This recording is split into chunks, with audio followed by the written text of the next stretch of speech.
The story of the twins' father who was lynched when they were young casts a long shadow over their lives. Yeah, It's a stark reminder of the brutal history of racial violence in America absolutely. and how those events continue to shape the present. We see how that trauma influences Desiree's choices, Right. her desire to protect Jude from experiencing the same kind of hate. Welcome to Witter. Who Has Time to Read? The podcast that brings deep dives for busy minds. Listen to AI hosts Jane and Dane and get ready to unpack the world's most captivating books in just a fraction of the time. Whether commuting, working out, or just squeezing in a quick break, we deliver key insights, thought-provoking themes, and takeaways you can carry into your day. Don't forget to like, subscribe, and leave a comment. Plus, use our links in the description to purchase this book. Your support helps us bring more engaging book discussions to you. Listen and follow us wherever you get your podcasts. Who has time to read? You do, with Witter. Welcome back to Witter, your shortcut to big ideas for busy minds. Love it. This month we're diving into Black Voices for Black History Month. Right. And today we're tackling Brit Bennett's The Vanishing Half. Oh, interesting choice. Imagine identical twins choosing radically different paths. Okay. One lives as black, the other passes as white. It's a compelling premise that just hooks you right from the start. Bennett doesn't shy away from exploring the complexities of race, identity, and family. Yeah. And it's all in a way that feels both deeply personal and incredibly relevant to the broader Black experience. It really does. Okay, so let's dive into the heart of the story. All right.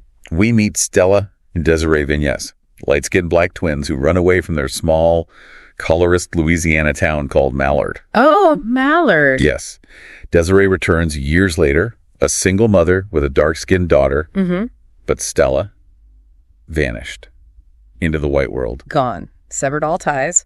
It's fascinating how Bennett uses the twins' paths to explore the idea of passing. Right. It's not just about physical appearance. It's about the psychological and emotional toll of denying a part of yourself, of constantly living in fear of exposure. Right. Stella's choice raises questions about the societal forces that might lead someone to make such a decision. Absolutely. It makes you think about the weight of societal expectations Yeah. and the lengths people will go to in order to fit in or even to survive in a world that's often hostile to those who don't conform. Absolutely. And this idea of survival is woven throughout the novel. Yeah. Desiree, on the other hand, chooses to embrace her Blackness, returning to Mallard, a town obsessed with light skin. It's a defiant act, a rejection of the colorism that permeates her upbringing. But even in her defiance, Desiree faces challenges. Oh, of course. She has a daughter, Jude, who is undeniably black. Yes. And Jude experiences racism in ways that Desiree never had to in Mallard. Oh. It underscores the idea that colorism exists within the black community and has very real consequences. And that's where Bennett's exploration of the Black experience becomes so nuanced. Yes. She's not just presenting a monolithic view. She's showing the diversity of experiences within the Black community. Right. The different ways people navigate a world that often seeks to define them based on the color of their skin. It's so true. So we have these parallel stories unfolding, each grappling with identity in a different way. And then Bennett introduces this intriguing character, Early Jones. Yes. He's hired to track down Stella, Right. but ends up becoming so much more than just a bounty hunter. Early is such a complex character. He has his own forgotten family history and a growing connection with Desiree and Jude. His internal conflict about finding Stella adds another layer to the story. Definitely. He knows finding her could shatter the life Desiree has built and force both her and Jude to confront a past they might not be ready for. It speaks to the ripple effects of choices, how they impact not just individuals but entire families. It's like a chain reaction, isn't it? Yeah. One decision can set off a whole series of events that reverberate through generations. Absolutely. And speaking of generations, the novel also explores the enduring impact of the past, particularly through the lens of race and trauma. The story of the twins' father who was lynched when they were young casts a long shadow over their lives. Yeah. It's a stark reminder of the brutal history of racial violence in America Absolutely. and how those events continue to shape the present. We see how that trauma influences Desiree's choices, Right. her desire to protect Jude from experiencing the same kind of hate. But it's not just the historical past that weighs on the characters. Right. It's also the personal past, the secrets and lies that families keep. Mm-hmm. Stella's decision to pass as white means constructing a whole new identity, a web of fabrications that she has to maintain at all costs. And that secrecy comes at a price. Oh, yeah. It creates a distance between her and her daughter, Kennedy, who grows up completely unaware of her Black heritage.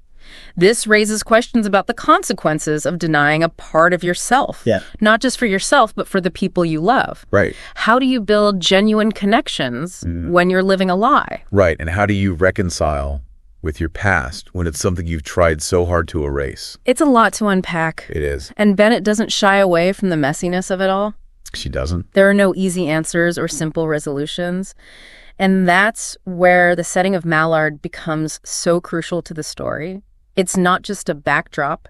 It's a character in itself. It is. Shaping the lives of those who live there and those who try to escape. Mallard is so vividly portrayed.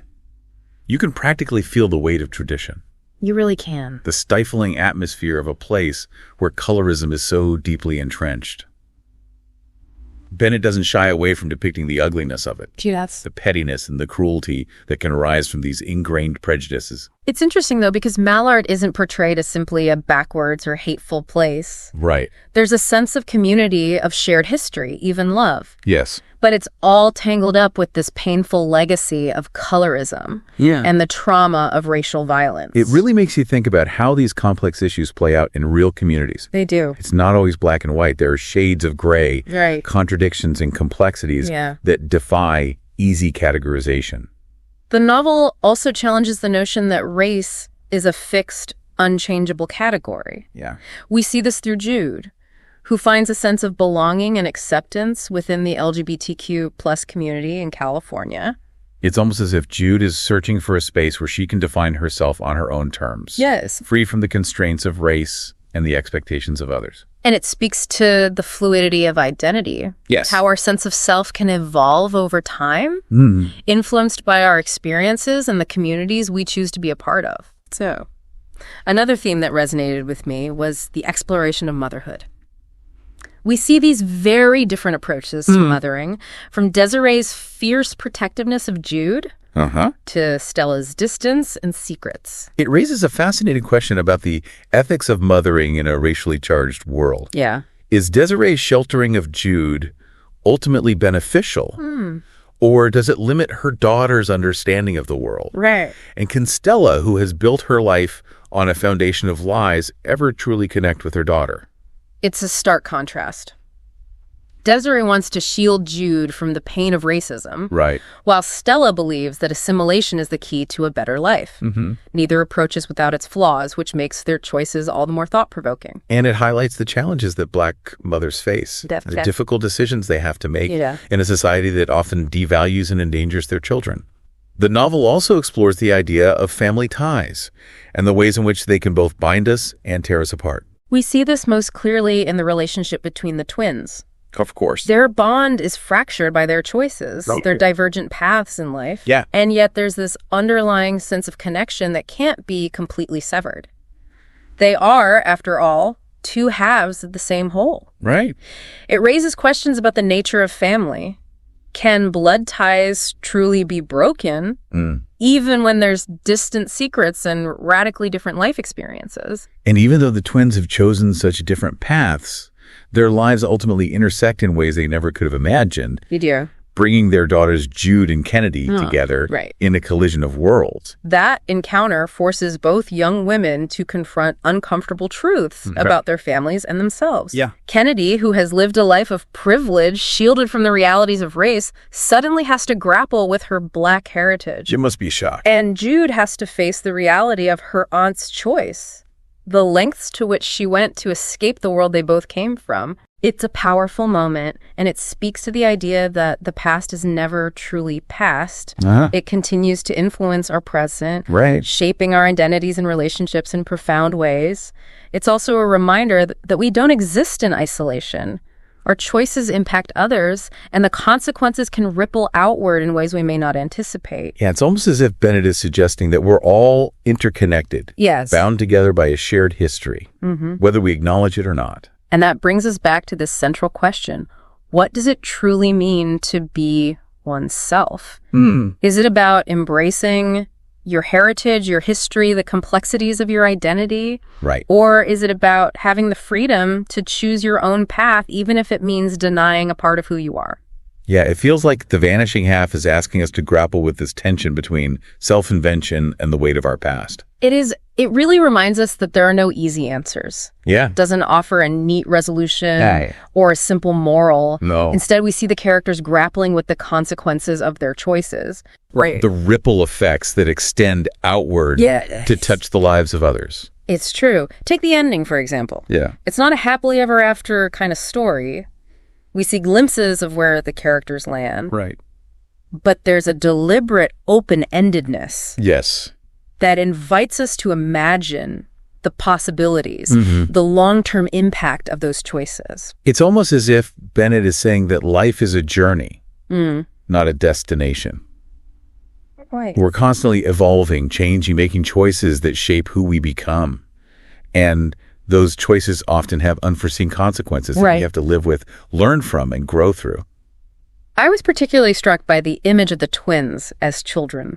Yes. Witnessing the lynching of their father. Oh, yes. That single event casts such a long shadow over their lives. It does. Shaping their choices and perspectives in ways they may not even fully comprehend. It's true. It's a stark reminder of the generational trauma of racism. Yes. How it can be passed down through families and communities. Influencing behaviors and beliefs for generations to come.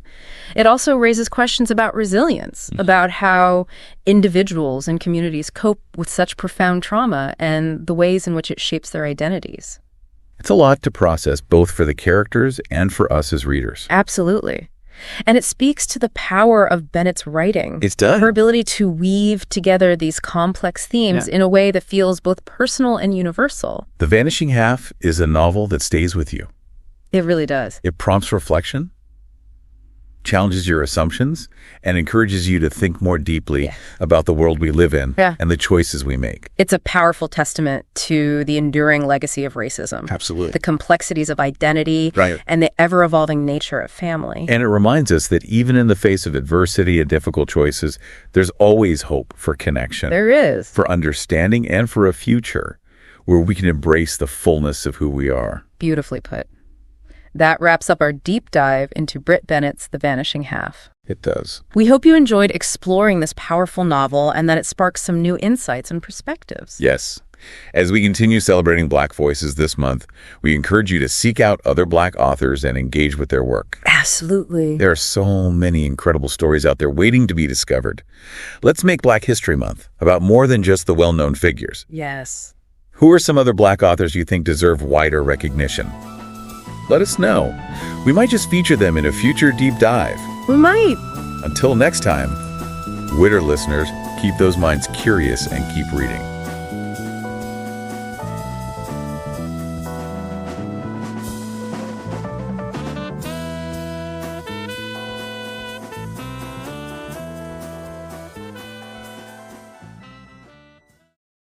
Thanks for listening to Witter, Who Has Time to Read?